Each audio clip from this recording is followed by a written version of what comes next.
Palavra de Deus registrada no livro de Atos dos Apóstolos, o livro dos Atos dos Apóstolos, do capítulo 2,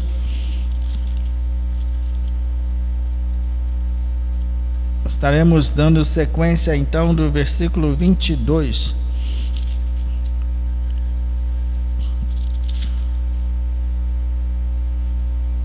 Ao versículo 36. Atos dos Apóstolos, capítulo 2, do versículo 22 ao versículo 36.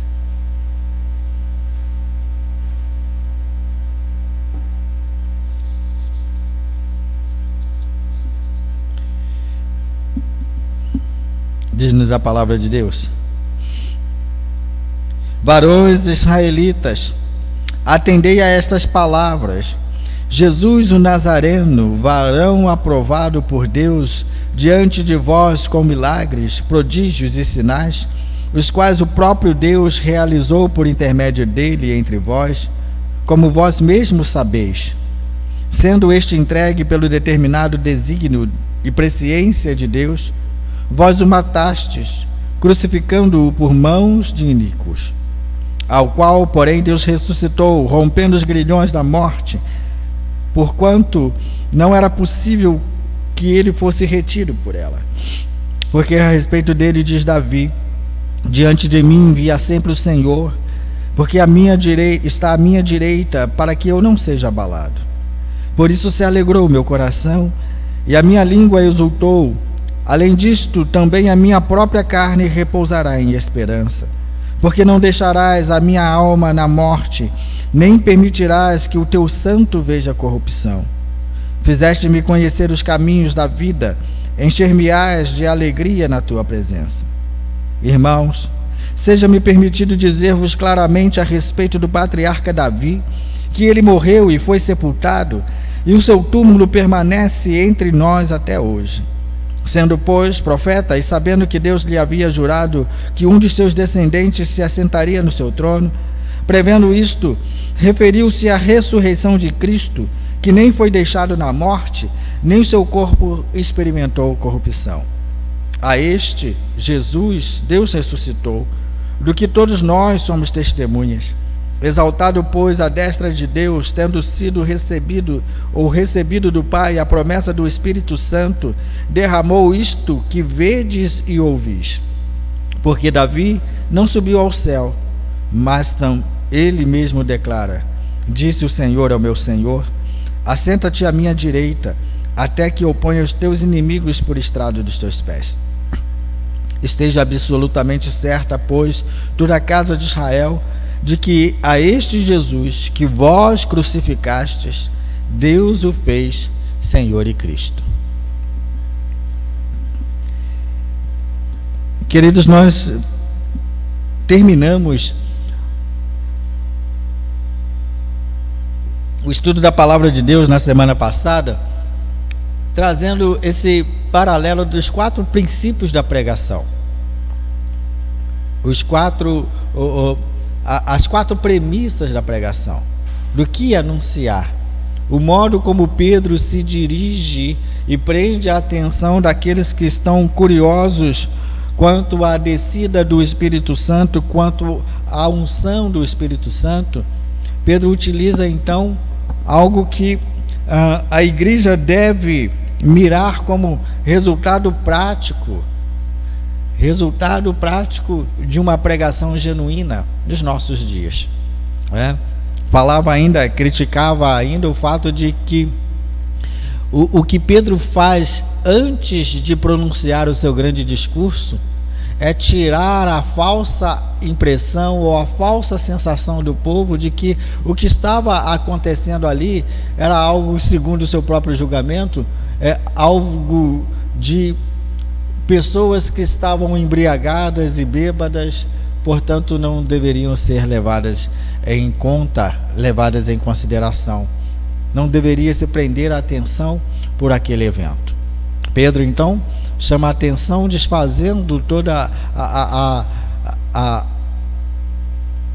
o consenso ou o pensamento daqueles que criticavam no versículo 23, no versículo 13, e ele então começa a mostrar por que aqueles homens não estavam bêbados. Por que aquelas mulheres não estavam embriagadas? Era exatamente porque a tradição judaica não permite, em dias de festas, né, judaicas, das festas judaicas, e dia de sábado, o de jejum antes do meio-dia. Então eram 9 horas da manhã, e o judeu legítimo não se alimentava até que se completasse o meio-dia. Então não era possível que o povo estivesse embriagado, porque eles mesmos testemunhavam que aqueles homens eram judeus, que aquelas mulheres que estavam ali falando pelo poder do Espírito Santo eram judeus. Agora nós encontramos na pregação de Pedro uma coragem imensa no versículo 23. É claro que nós vamos voltar ao versículo 22 com algumas considerações, mas o versículo 23 nos mostra um momento em que Pedro tem uma coragem de confrontar a multidão com sua iniquidade. Existe uma falsa sensação de que os romanos mataram a Jesus. Pilatos desde o início dizendo: olha, julga esse homem segundo a vossa lei. E os líderes religiosos estavam determinados a que Jesus morresse. E eles diziam para Pilatos: não, a nossa lei não permite matar um judeu, não permite matar um homem. Essa falsa sensação que muitas vezes as pessoas querem abrir mão, né? E achar que não, Jesus foi entregue por mãos de romanos, sim. Pedro não tira a realidade de que esse povo que estava ali na oportunidade de soltar a Jesus, eles pedem que soltem a Barrabás, um sedutor, também um malfeitor, conhecido por todos os judeus. Pedro, além disso, ele entende que os romanos são iníquos e instrumentos, sim, de tudo aquilo que o povo judeu pediu para que os romanos fizessem. De quem é a culpa? De quem é o pecado? De quem é a iniquidade? Pedro não tem medo de dizer isso no versículo 23. Vocês mataram. Pedro não tem receio de confrontar a multidão com sua iniquidade. E, na verdade, aquele povo que estava comemorando a festa, pouco antes, um pouco mais de 50 dias, era o mesmo povo que estava diante de Pilatos dizendo: crucifica-o. O intervalo é pouco, gente, porque do momento da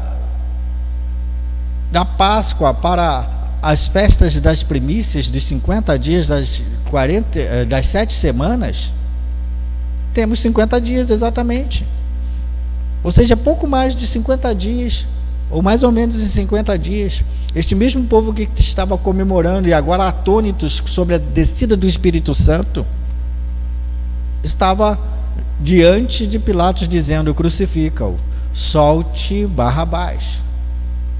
É por isso que Pedro está dizendo: vocês não são inocentes. Em grande parte, o povo que clamara Hosana, e aí nós vemos a entrada triunfal de Jesus em Jerusalém, onde a própria autoridade se incomodava, não está vendo o que eles estão dizendo? Eles agora diziam: solte Barrabás, crucifica-o. A sua iniquidade foi frustrada pela ressurreição. Ainda que o desejo do povo fosse a morte de Jesus, nós vamos entender que essa morte foi designada, projetada, programada por Deus. E essa morte programada por Deus não seria um efeito definitivo. Jesus não seria riscado da história como qualquer pessoa, como qualquer ser humano que morre e vai para o túmulo e o seu corpo é desfeito, porque ele é feito de uma matéria corruptível, nós encontramos a palavra de Davi dizendo que seu corpo não pereceu, seu corpo não teve corrupção, não se corrompeu, não se deteriorou. Corrupção aqui, queridos, é o sentido de se deteriorar. Todas as pessoas sabem que depois de 2 ou 3 anos, o que você encontra lá na cova que se enterrou um corpo humano são ossos, não é isso? O que resta, ossos e cabelos. Então o corpo se deteriora, o corpo conhece a corrupção, ele se corrompe, porque ele não é durável, ele não é de matéria durável. Com Jesus acontece o contrário, ele ressurge, ou seja, a cruz não era a derrota, mas era a chave do plano divino. Russell Shedd, ao comentar sobre isso, ele parece vibrar nas letras desse versículo, né? Porque ele mostra que a cruz, que foi tão aclamada pelo povo judeu para que Jesus estivesse nela como sinal de maldição, né?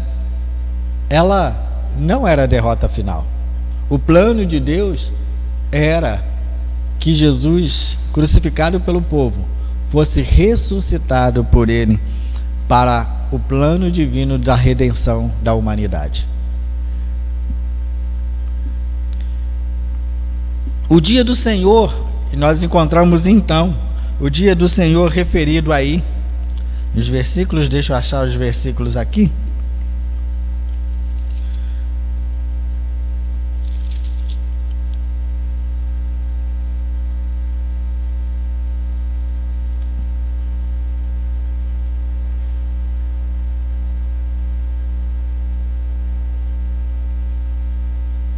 Sim, do versículo 18 ao versículo 20,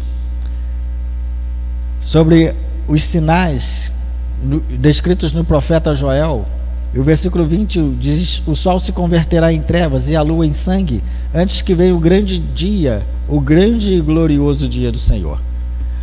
O dia do Senhor no Antigo Testamento era conhecido por se referir a qualquer momento que Deus age, ou Deus age com julgamento, né? Amós 5, 18 a 20, as pessoas sempre ouvem esse termo, né? Prepara-te, Israel, para encontrares com o teu Deus. E às vezes as pessoas cantam esse hino como se fosse uma situação de amizade do povo com Deus. O que Amós está dizendo é exatamente o contrário: prepara-te, porque esse dia não será fácil para vocês. Deus virá com julgamento, Deus virá para corrigir, e a repreensão do Senhor, o dia da ira do Senhor, será duro para vocês. Então, quando nós ouvimos o profeta Amós advertir o povo, falando sobre esse preparo, sobre essa necessidade deles se entenderem pecadores para se apresentar diante de Deus, para então Deus agir com misericórdia, revela então que, ao contrário do que muitos pensam hoje, até como pregação em nossas igrejas, né?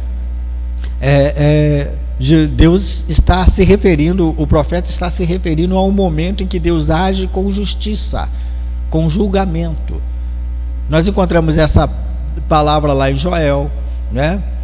Falando sobre os gafanhotos, a vindima, a dizimação de todas as plantações.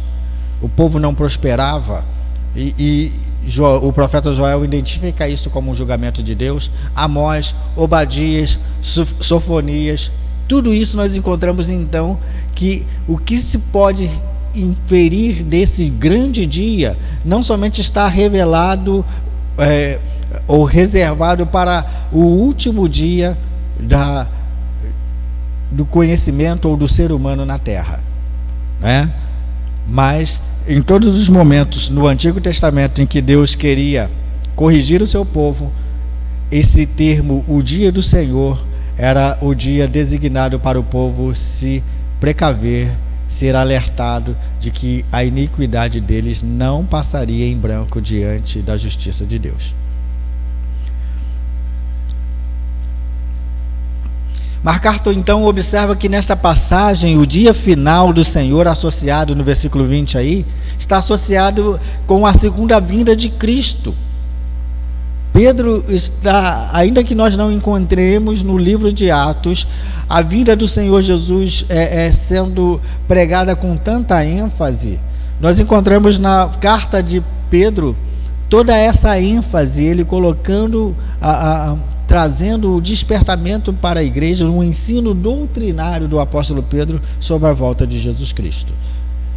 Em Atos nós encontramos ali o ato inicial de Cristo subir, a mensagem dos anjos, e nós já passamos por isso, dizendo: olha, aquele que vocês viram subir é aquele que virá até a vós, que foi ocultado nas mesmas nuvens, as mesmas nuvens o revelará. É o único detalhe que você encontra da volta do Senhor Jesus. Mas o que Pedro está falando também aí, de forma figurada, o grande dia do Senhor está associado, e isso significa, eu acho que eu falei isso na semana passada, isso significa que nem todos os sinais ditos no profeta Joel sobre os eventos que aconteceram no Pentecostes aconteceram definitivamente ali, naquele dia, né?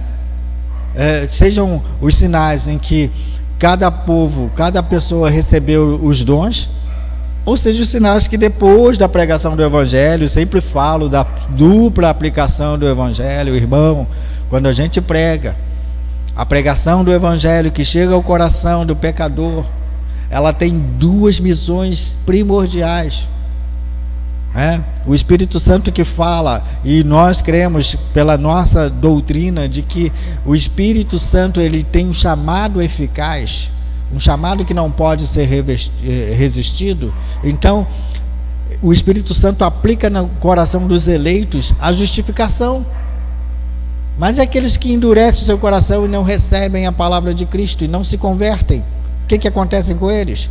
Foram avisados de que o seu pecado não ficará impune. Muitas vezes reclamamos ou dizemos: Senhor, por que não tem conversões? Não ligue, queridos.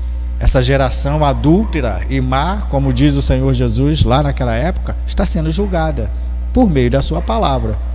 Se você não vê pessoas sendo convertidas pela sua pregação, não fique triste, porque pessoas estão sendo condenadas pela mesma pregação. A palavra do Senhor tem dupla aplicação, né?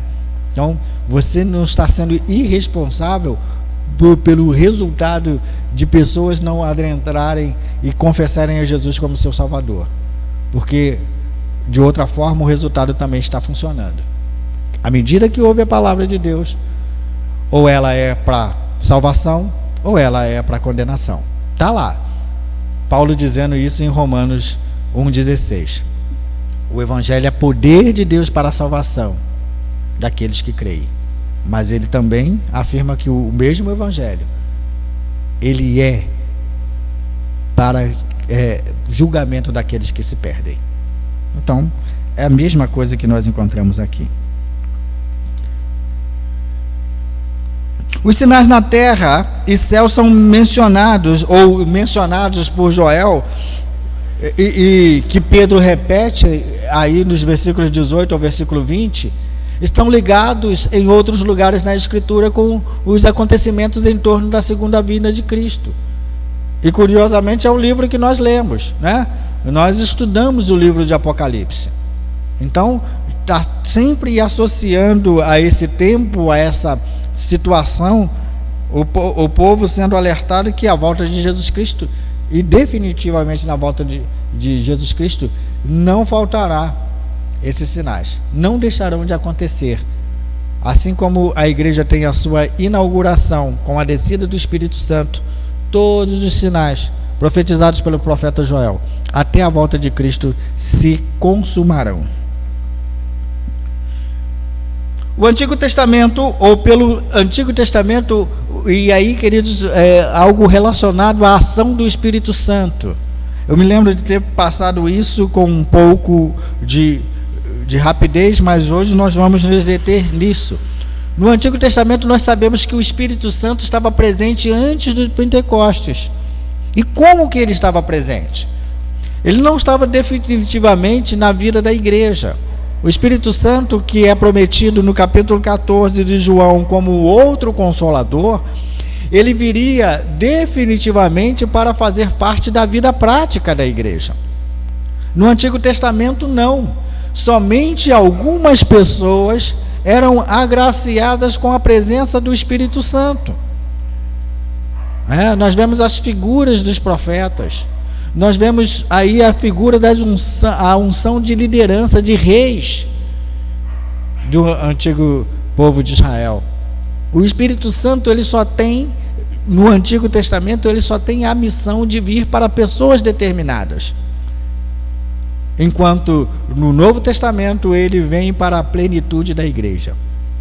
Ou seja, nenhum membro da igreja pode dizer que ele não tem um dom específico, porque o Espírito Santo veio habitar com a igreja e conferir dons a toda a igreja, diferente do que acontecia no Antigo Testamento, né? Então ele vinha temporariamente e para propósitos especiais. Alguns exemplos: o Espírito Santo repousou sobre Eldade e Medade no acampamento de Israel e os tornou capazes de profetizar. Números 11, 26. Nós encontramos um momento em que Saul está perseguindo Davi, e ele se encontra com os profetas de Israel, e ele começa a profetizar, simplesmente porque nesse encontro com os profetas, ele também é tomado pelo Espírito de Deus, mesmo depois de ter sido reprovado por Deus como rei de Israel, né? Então o Espírito Santo, ele tem os seus métodos, os seus meios, que não nos cabe questionar, né? Mas ele vinha com um fim específico. Os profetas, os discípulos de Jesus, eles sabiam. Pedro não cita o profeta Joel simplesmente por algo que ele ouviu como informação, mas todos os legítimos judeus que esperavam a vinda do Messias olhavam pela revelação dos profetas, né? Olhavam para o que Isaías dizia, olhava para o que Ezequiel estava dizendo, olhava para o que Jeremias estava dizendo. Então eles olhavam e viam na promessa do Messias. Os discípulos então encontram na figura de Jesus Cristo a realidade do Messias, ainda que o povo judeu, decidindo crucificá-lo, não entendesse da mesma forma. Então ela é diferente. O que os discípulos fazem? Eles olham para trás e veem a evidência de que Jesus Cristo é esse Messias. O Espírito Santo, ele tem um fator primordial no Antigo Testamento. O outro exemplo que nós encontramos, o próprio Senhor Jesus, ele recebe o Espírito sem limites. E nós encontramos isso em João 3,34, mas os eventos de quando isso acontece, está lá no batismo de Jesus, né? Desceu sobre ele o Espírito em forma de pomba, e ele então passou a ser, foi enviado, e pregamos nisso no domingo, foi enviado pelo deserto, conduzido pelo Espírito. Então o Espírito tomou o controle sobre tudo que Jesus fazia, né? O mesmo Espírito encheu João Batista. Esse Espírito que encheu João Batista era o prenúncio, era o proto-evangelho, ou seja, era o início do evangelho sendo anunciado antes de Jesus se revelar. O mesmo Espírito encheu os pais de Jesus, né, com o Espírito Santo, dando-lhes discernimento. Encheu os pais de João Batista com o Espírito Santo, dando-lhes discernimento. Quando você vê o cântico de Zacarias a respeito de João Batista, você encontra então a evidência de que ele estava cheio do Espírito Santo de Deus. Ele ganhou uma punição por duvidar da obra de Deus, né? Por ser velho e não acreditar que poderia ter um filho. Ele fica mudo, e somente quando João Batista nasce, ou Batista, né? João nasce, porque na verdade o Batista não é sobrenome, né? João nasce, é que depois de Isabel dar o nome de João, a língua do sacerdote, pai de João, então, é liberada para poder falar, não é? Então, o Espírito Santo, ele agia dessa forma, com pessoas específicas. Não eram todos que tinham o privilégio, no povo de Israel, de terem a ação do Espírito Santo conduzindo a todos eles. Só que chegamos no tempo da igreja, né? Chegamos no tempo da igreja. E no tempo da igreja, o Espírito Santo veio habitar em nós. Veja, sempre falamos sobre isso.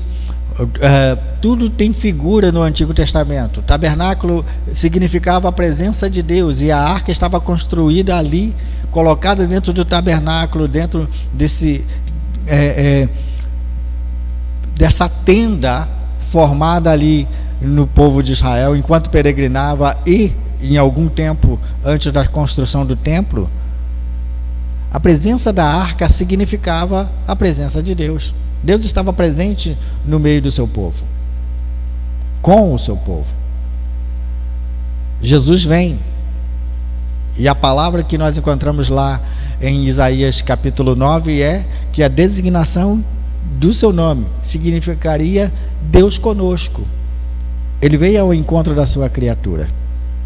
Quando o Espírito Santo desce pelo envio do Pai e do Filho, o Espírito Santo assume agora a posição de Deus em nós. Não Deus conosco, Deus em nós. Por isso que nós criticamos algumas situações em que o Espírito Santo é considerado como mero visitante. E já falamos sobre isso em algumas circunstâncias aqui, né? A gente canta alguns hinos dizendo seja bem-vindo, né? Vem, como se ele pudesse ir embora quando ele quisesse, ou quando nós mandássemos embora, né? Essa é uma falácia. No Antigo Testamento isso até era possível, mas no Novo Testamento não. O Espírito Santo assume o controle da sua igreja, habitando na sua igreja, que não é quatro paredes, né? A sua igreja são os servos do Senhor. Então isso é importante a gente frisar. Essa ênfase é muito importante. De Deus no meio do povo, do Emanuel, o Deus conosco, que veio habitar com seu povo, se tornando um de nós, e do Espírito Santo, que agora é Deus em nós. É Deus em nós. Habita não somente no meio do seu povo, mas ele habita em nós. Tá bom? Na sua proclamação do Evangelho, Pedro coloca a ênfase sobre Deus. E aí nós encontramos no versículo 22, e aí, voltando ao versículo 22, nós encontramos então que ele diz que Deus aprovou Jesus, começando a ação do início ao fim, do início da eternidade, ou do momento do Éden em que o plano da redenção começou. O que Deus falou para Adão e Eva em Gênesis 3,15 está sendo cabalmente cumprido em Jesus Cristo, né? E esse Deus que aprovou Jesus Cristo realizou milagres por intermédio dele. Quem não se lembra da palavra de Filipe, né? E Filipe está tão triste com a notícia de que Jesus vai morrer, lá no Evangelho de João capítulo 14, e Filipe diz: Senhor, mostra-nos o Pai, e isto nos basta. Isso é bastante, isso nos basta. E Jesus diz assim: Filipe, eu já estou tanto tempo no meio de vocês, e vocês não me conhecem. Quem vê o Pai vê a mim. Quem vê o Pai vê a mim. E nós encontramos então em Colossenses Cristo identificado como a expressão máxima do ser de Deus. Então quem vê Jesus Cristo vê o Pai. E nós encontramos essa declaração de Pedro, sendo claro na sua exposição. Esse mesmo Jesus, nos versículos 24 e 32, ressuscitou dentre os mortos. Esse mesmo Deus ressuscitou dentre os mortos, E ao ressuscitar Jesus, ele mostra que o seu plano não poderia dar errado. Deus não fez teste, Deus não fez um laboratório, Deus não fez algo como algo previsível, que pudesse dar errado o seu desfecho. Deus planejou, e esse plano ele levou a cabo com a consciência de que tudo aconteceria do jeito que ele determinou, do jeito que a Trindade determinou, né? E o Senhor, e o fez Senhor e Cristo, no versículo 36. Essa ênfase é de pleno conhecimento de todos, pois todos esses judeus são tementes a Deus, no versículo 5. Ou seja, quando Pedro se dirige ao povo judeu, diz assim: olha, vocês não são inocentes, vocês conhecem, vocês já viram pela profecia que o Jesus que eu vos anuncio, e esse evento do Espírito Santo está associado à figura de Jesus Cristo. Vocês sabem, vocês não são inocentes, vocês estão plenos de conhecimento, porque a mesma esperança que nós tínhamos do Messias, que se cumpriu em Jesus Cristo, cada legítimo judeu tem, né? Então Pedro aponta, além de ter a sua consciência de poder acusar o povo o judeu de que a morte de Jesus poderia ser requerida da mão deles, Pedro também mostra que eles não fizeram isso de maneira inocente. Eles conheciam a história.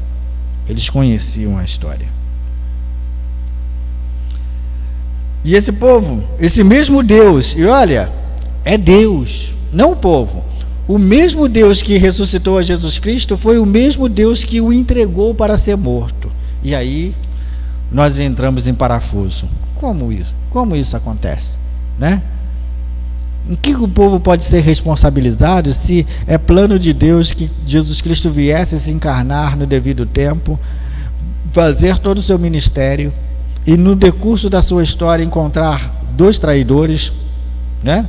Porque as pessoas sempre falam da traição de Judas, mas a traição de Pedro também feriu Jesus, magoou Jesus e machucou profundamente.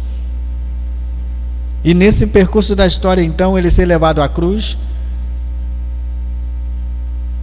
tudo é ato divino. Mas onde está a responsabilidade humana nisso, né? Às vezes as pessoas nos criticam de que, como reformados, nós ignoramos a realidade da ação humana, de uma pessoa que pode aceitar ou rejeitar a Jesus Cristo. Mas as pessoas sempre querem ficar com o lado bom, né? Eu tenho poder para determinar se eu aceito ou recebo a Jesus Cristo, mas ninguém quer ser acusado do pecado, da iniquidade. Porque o homem, ele não é livre, ele não sai impune da sua ação deliberada em matar Jesus Cristo, ainda que seja plano de Deus que tudo isso acontecesse. Teve instrumentos humanos, e eles não são livres dessa impunidade.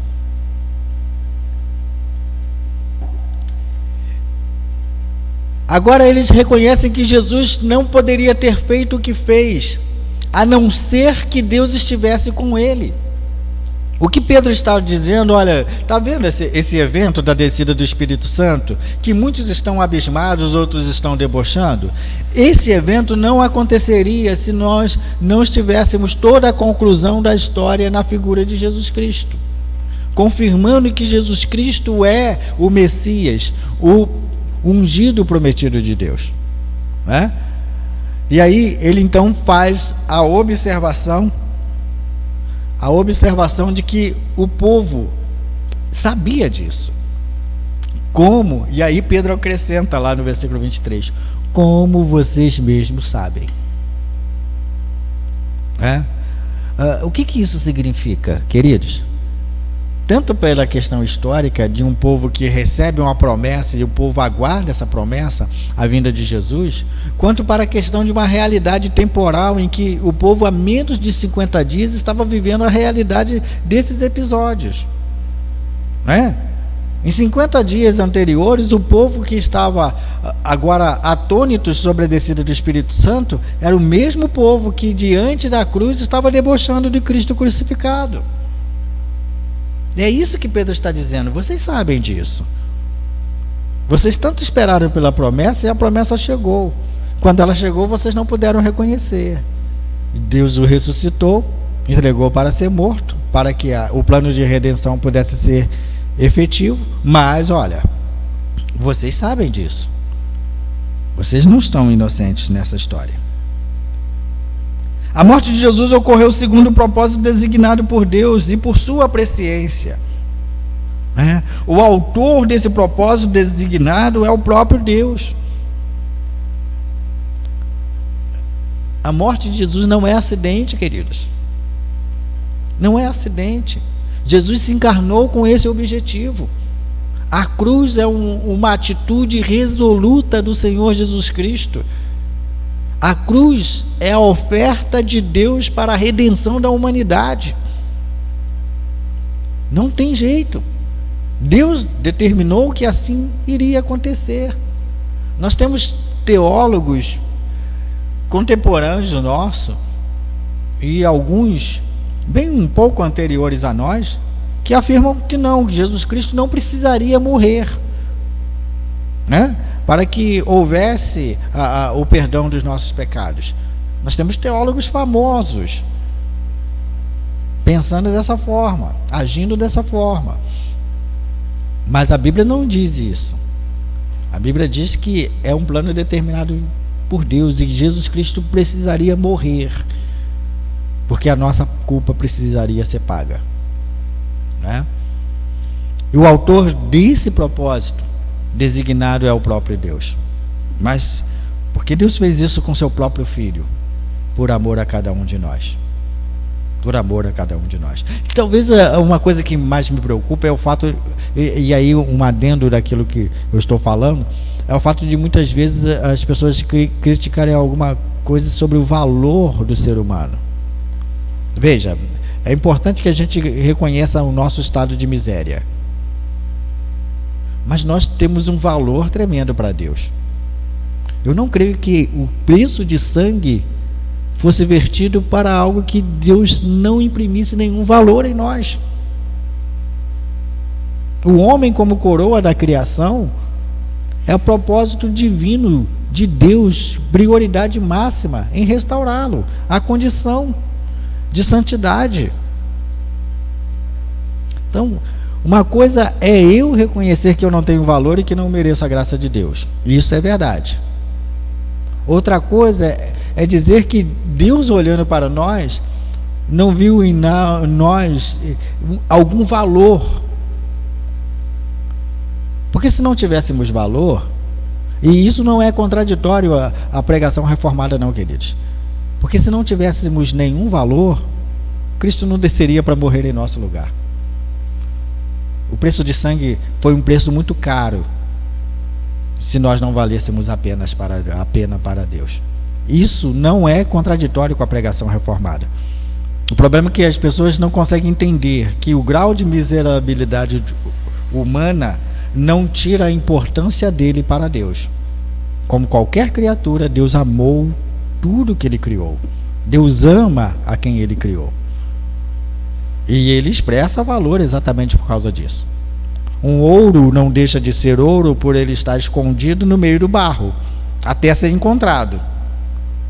Ele está lá todo sujo, precisa ser burilado, precisa ser limpo, precisa ser purificado, mas ele não deixa de ser a pedra bruta chamada ouro, né? Isso não quer dizer que o valor do ouro foi retirado. Deus, ao olhar para a humanidade, e nós encontramos isso no versículo de João 3,16, ele amou o mundo de tal maneira. Isso expressa valor, tá? O que não nos dá a autonomia de dizermos que nós podemos nos prevalecer disso. Nós devemos ter humildade, porque apesar do que fazemos, Deus ainda nos ama, né? O termo presciência aponta para a onisciência de Deus, por meio da qual parte do seu plano é, de antemão, plenamente conhecida por Ele. E talvez esse seja um grande problema do que as pessoas entendem como presciência, né? Presciência, segundo o pensamento humano, é a capacidade de Deus prever as coisas. Não, a presciência ela está dentro de um grau menor, ela é um grau menor de um atributo de onisciência de Deus. E isso é um grande problema. Quando você coloca a presciência, é como se Deus fosse um vidente que pudesse prever as coisas. Deus é soberano, Ele determinou que as coisas acontecessem assim. E a sua presciência é pelo conhecimento, pelo seu poder de conhecimento, dentro daquilo que o seu atributo maior significa, a onisciência, saber de todas as coisas. Deus não prevê, Ele sabe. E o que Ele sabe previamente, como as pessoas usam o termo de presciência, como as pessoas dizem assim, mas Deus sabe previamente quem seria salvo e quem iria rejeitá-lo. Não. É claro que isso é verdade. Mas isso não é um fator de previsibilidade de Deus. Deus não olha para a gente como se fosse um vidente que pudéssemos frustrar os seus planos. Isso é errado, né? Deus determinou que o seu filho pudesse morrer em nosso lugar. E essa presciência, ela aponta para uma onisciência, não um grau de previsibilidade de que pode dar certo ou dar errado. Esse é um grande problema das pregações que nós encontramos hoje. Mas as pessoas que vão aceitar Jesus é porque Deus já previu isso. Como isso? Como o Espírito Santo se torna eficaz por um Deus que prevê essa circunstância? Não cremos assim.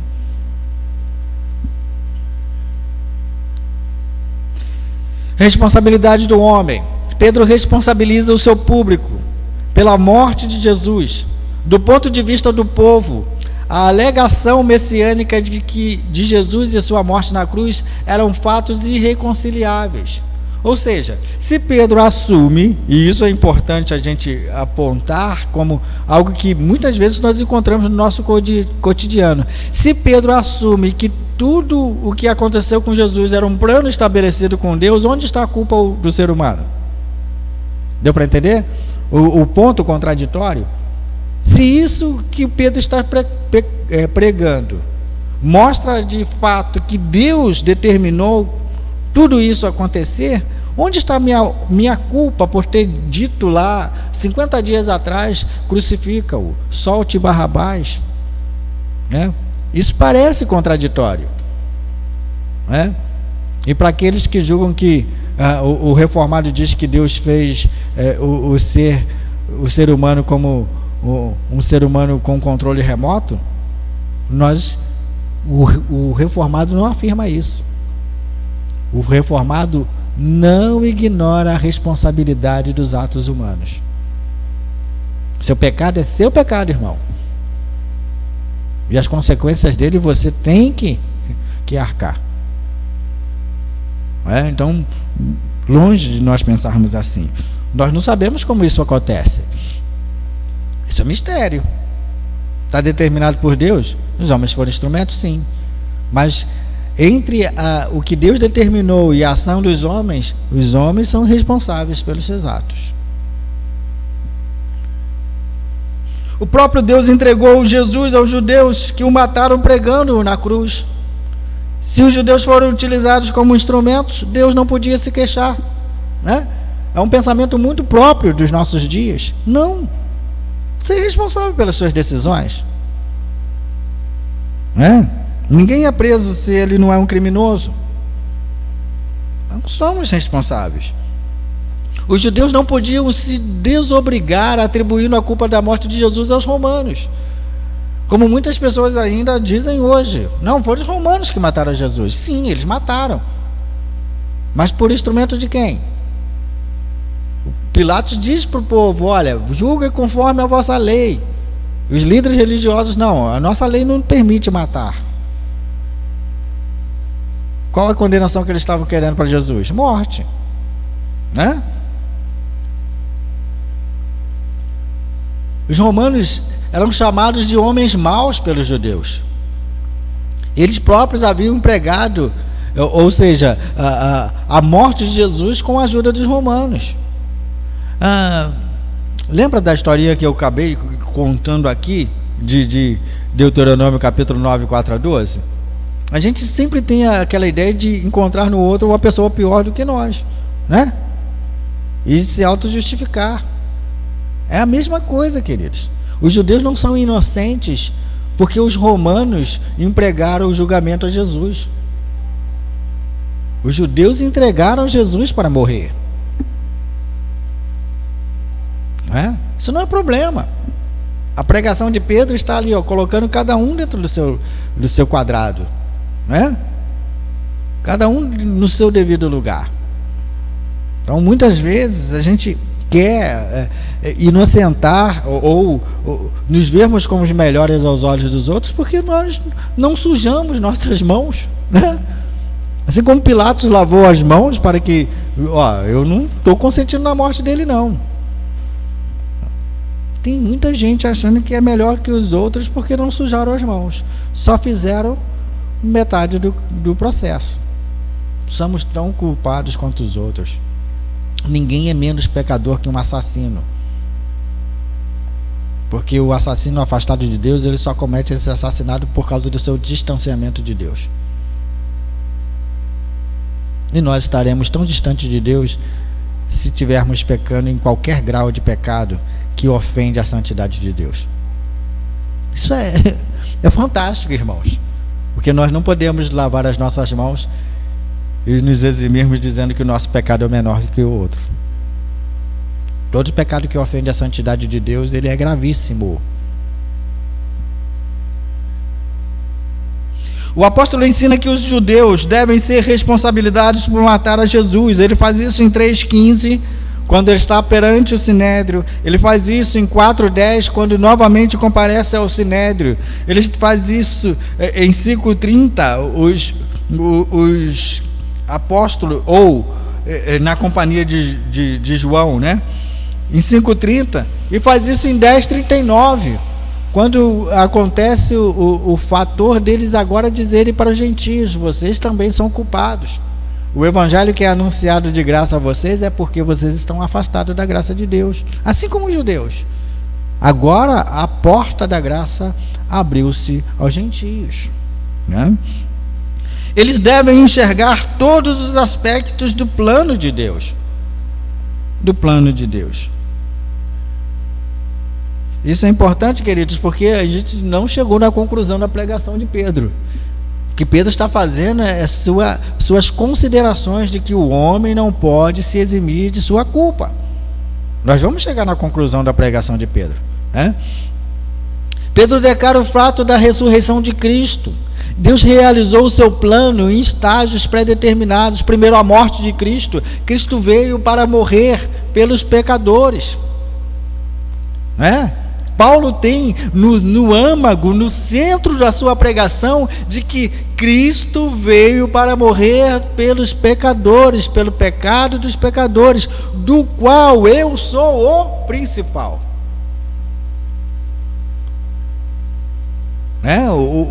O centro da teologia de Paulo é o homem como pecador irremediável, e que Cristo veio nos livrar dessa condenação. Então, isso é importante a gente pontuar. Deus realizou o seu plano em estágios predeterminados: a morte de Jesus Cristo e depois a sua ressurreição. De modo que nós pregamos a ressurreição de Cristo. Pedro dá a razão do livramento de Jesus da agonia da morte. E a agonia aqui, queridos, que Pedro coloca lá no original, é como aquela dor de parto, daquela dor terrível do momento do parto, Deus não impediu Jesus Cristo de morrer, mas da agonia da morte, significando que ele não permaneceria morto, Era impossível, e veja como ele diz isso: era impossível que ele fosse mantido sob o poder da morte. E aí, Cristo morreu? Morreu, com um fim determinado, para que a sua morte fosse a minha expiação, fosse a minha libertação. Mas ele continuou morto? Não, ele foi ressuscitado por Deus. né? Deus pronunciou a maldição da morte sobre a raça humana quando Adão caiu em pecado. Ele disse isso. Por causa de teu pecado, por causa do vosso pecado, a terra se tornou maldita, né? Toda a raça humana se tornou maldita. Mas o Jesus sem pecado, que tomou sobre si o pecado do mundo, e quando nós vemos João 1,29, eis aí o Cordeiro de Deus que tirou o pecado do mundo. Isso ainda vai ser uma pregação que a gente vai fazer para explicar o que esse Cordeiro significava no Antigo Testamento e como que ele é importante para a nossa compreensão hoje, né? Se Jesus sem pecado, ele tomou sobre si o pecado de todo mundo.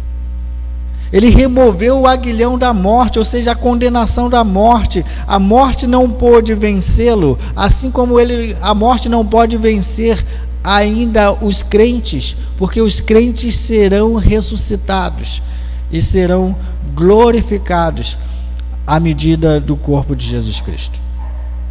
O aguilhão da morte significa o fato de que a morte, com o seu poder atroz, encerrou todo mundo debaixo do pecado numa condenação irreversível. Jesus veio para remover isso, de modo que o crente não morre. O crente, ele dorme no Senhor. Ele dorme no Senhor. Quando Cristo morreu na cruz, isso aconteceu lá em 1 Coríntios 15, quando alguns dos coríntios duvidavam de que Cristo tinha morrido na cruz. Assim a morte não tinha mais poder algum sobre ele, e tudo que Cristo herdou, conquistou, nós recebemos por herança. Queridos, nós fechamos somente versículos 21, 22 e 23 e 24. E aí nós continuaremos com as pregações, com as exposições agora do que Pedro está falando e do desfecho dessa pregação, tá bom? Então, é importante a gente continuar seguindo esse raciocínio aí. Faça as suas anotações, traga seu bloco, faça a sua anotação na Bíblia, não tem problema nenhum, porque a gente vai continuar isso aí. Encerramos no versículo 24.